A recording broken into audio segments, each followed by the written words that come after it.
अहो माझं मत महत्वाचं आहे म्हणालात ना तुम्ही, आता ते घेऊन जा. पण ते निवडणुकीपुरतं. आज साडी घ्या. एवढं आमच्या घरी येऊन माझं मत विचारताय. गेल्या 5 वर्षात स्वतःच्या घरी स्वतःच्या बायकोला तरी विचारलं का की बाई तुझं मत काय, तुझ्या समस्या काय आहेत? बाई गृहिणी असेल तर दिवसभर घरात राबते आणि बाहेर काम करणार असेल तर बाहेर आणि घरात दोन्हीकडे राबते. बर, नोकऱ्या देताना किती त्रास, हा नोकऱ्या मिळाल्याच तर किती प्रश्न. बाई प्रेग्नन्सीत मॅनेज करशील का, घर आणि काम सगळं होणार आहे का? हा हा हा. एक मात्र मला मान्य करायला लागेल, सरकारी नोकऱ्यांमध्ये बायकांसाठी 35% राखीव जागा ठेवल्यात तुम्ही. पण त्यात बाईकडनं एखादी चूक झाली तर किती जजमेंट, हा किती हॅरॅसमेंट, किती टोमणे.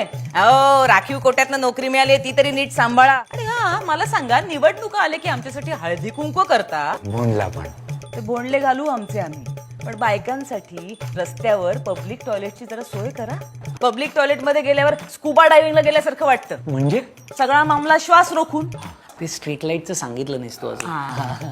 हो, रस्त्याने जाताना बायकांना किती प्रॉब्लेम्स असतात. हा कितीतरी रस्त्यांवर अजूनही स्ट्रीट लाईट्स आलेले नाहीयेत. रात्री अपरात्री काम संपून एखादी बाई जेव्हा घरी येते तेव्हा किती अनसेफ वाटतं तिला. केवढा तो अंधार. उजेड पाडणार आत्ता पक्षश्रेष्ठीनं सांगू. हा भेटू. आता 5 वर्षांनी.